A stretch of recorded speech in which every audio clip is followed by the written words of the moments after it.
So we're going to return over to California Corner significantly earlier than we normally do. And this is the part of the podcast where we delve into intricacies of California law. Today we have a compelling subject lined up. We're going to discuss a legal argument concerning the implications of the tiered registry law for PFRs. We'll explore legislative intent, empirical evidence, and the broader implications for public safety and evidence-based practices in the criminal justice system. And of course, joining me today, I'm going to skip all that. So set it up, Chance? Oh, yeah. Okay. It's all about effectively arguing for removal if your petition should go to hearing. And so to dive right in, the argument we're discussing centers on a petitioner's registration requirement arising from a single conviction under Penal Code Section 288A. He has no other criminal history and has been assigned to Tier 2 under tiered registry law, which imposes a 20-year mandatory minimum registration period. Can you give us a brief overview of the key points of this legal argument? Certainly. The argument focuses on two main points. First, it highlights the legislative intent behind the tiered registry law to remove low-risk offenders from the registry and concentrate resources on high-risk offenders. Secondly, it asserts that a petition to terminate the registration requirement cannot be denied without significant evidence demonstrating a risk of reoffense. And so the first point, the argument states that the tiered registry law confirms the legislature's desire to remove low-risk offenders from the registry.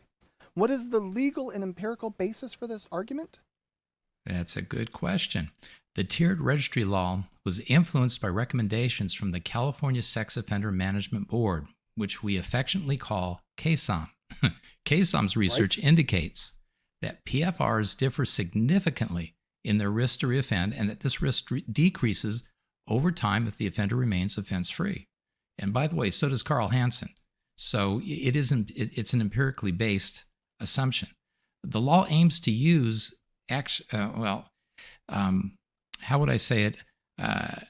risk assessment tools to classify offenders into different risk levels, allowing law enforcement to focus on high-risk individuals who pose a greater threat to community safety. Well, the argument also references People v. Smythe, unless they pronounce that Smith, to support this point. How does this case align with the argument regarding legislative intent and public safety? Well, yeah, the argument does use People v. Smythe, and it's a 2024 case, and which can be found at 99 Cal App 5th 22, which emphasizes SB 384's legislative intent to prioritize public safety by efficiently allocating law enforcement resources.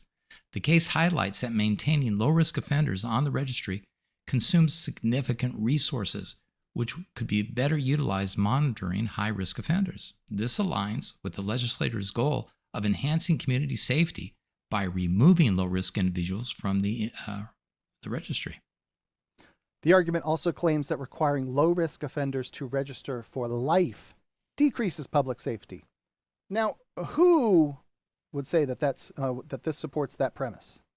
Well, obviously, an overloaded registry dilutes the effectiveness of law enforcement. That's who.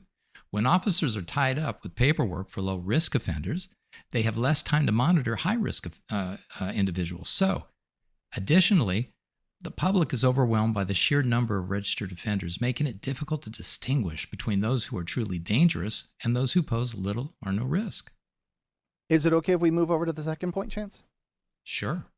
All right. The argument asserts that a petition to terminate the registration requirement cannot be denied without a significant evidentiary showing of reoffense risk.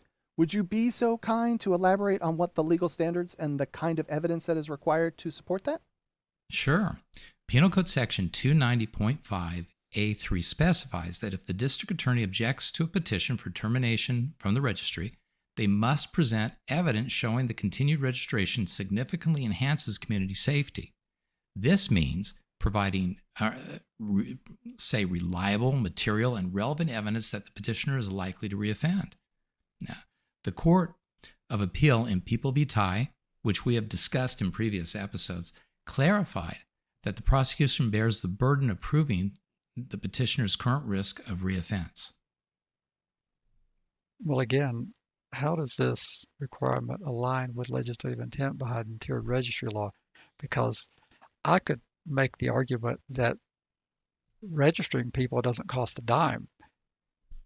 You could register a person and tell them to go off and have a good life, and you never have to do any additional monitoring. These are all self-imposed obligations we have on people that we've imposed on people. So uh, uh, the mere registration, I mean, we have millions of young men registered for the draft, doesn't cost us hardly anything other than just updating their addresses when they correct them. So registration doesn't have to be terribly expensive. But go ahead.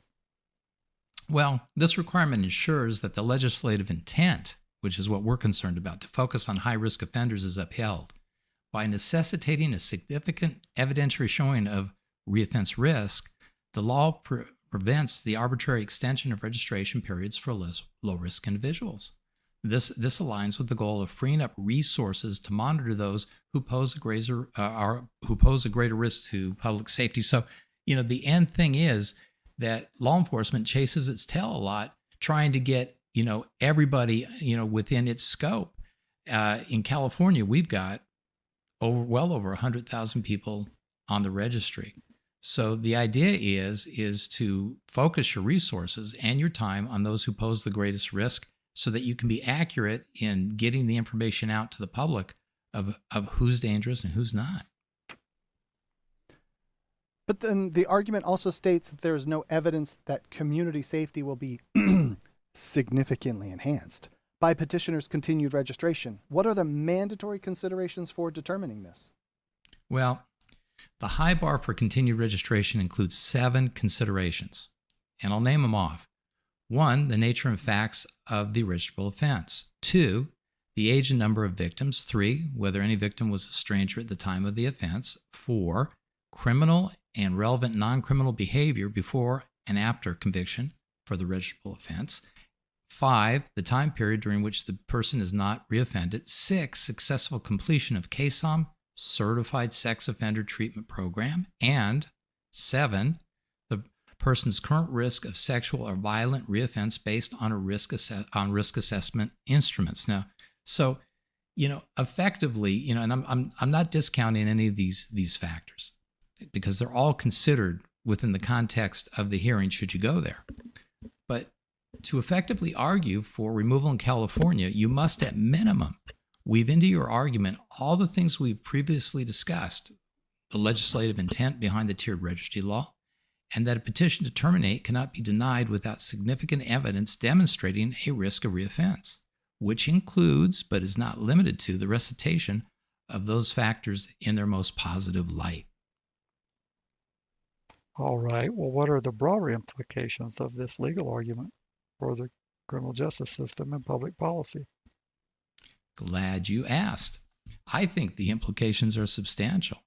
If the courts uphold the need for significant evidence to deny termination petitions, it could lead to more efficient use of law enforcement resources and better protection of public safety, as I mentioned just a moment ago.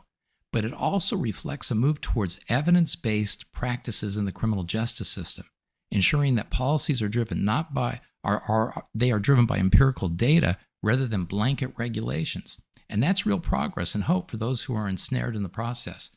And if we're on that trajectory, we're moving in the right direction, in my opinion. Well, that's music to Andy's ears because he loves that empirical data. Well, I do, but this also, I guess, help me with the terminology, Larry. But this puts the onus on the prosecution, the registry side, for them to come up with a reason for them to deny you, versus it being kind of like a rubber stamp denying. You have to provide an ample amount of evidence saying, no, I don't deserve to be on this anymore. It makes it harder for them to deny you this way, I think. It does, and you are correct.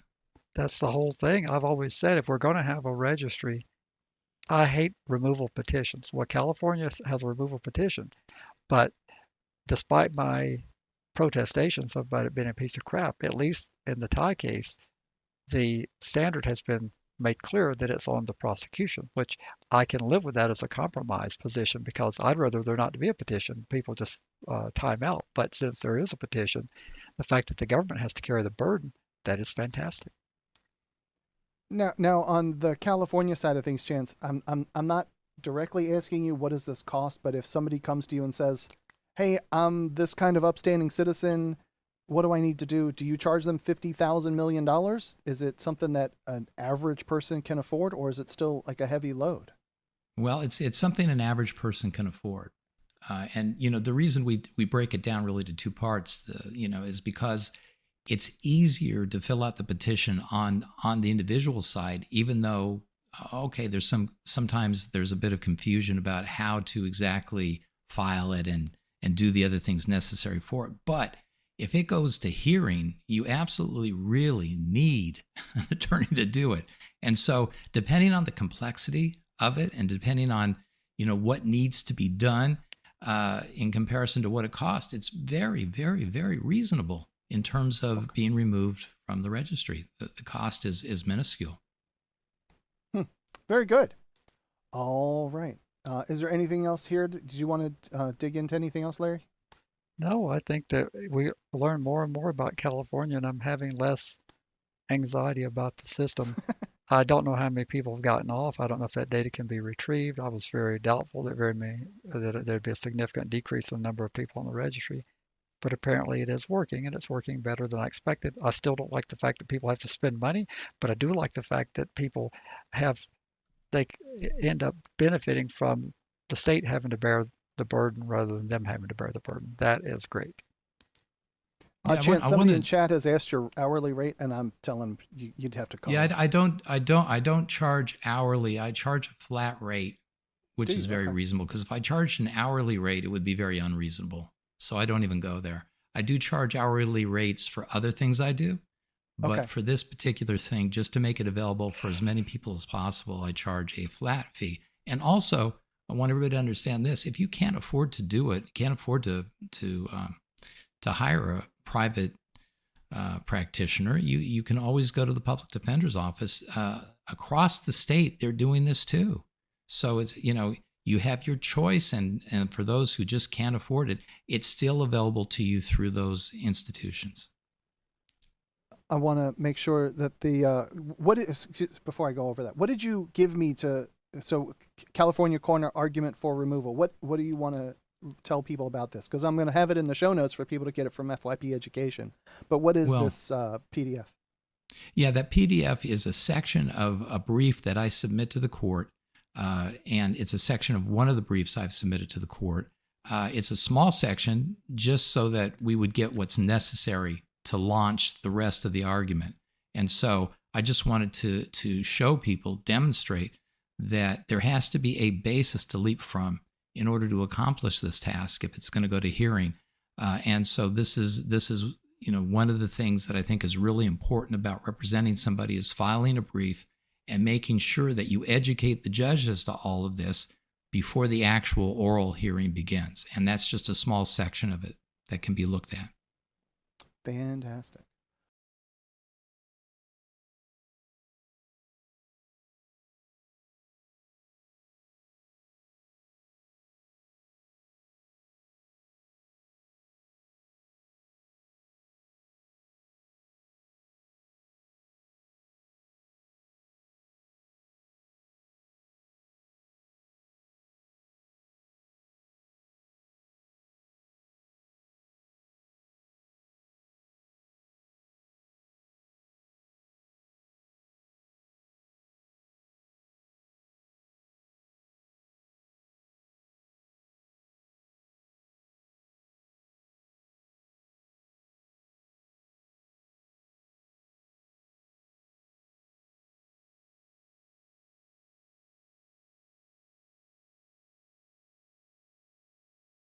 You've been listening to FYP.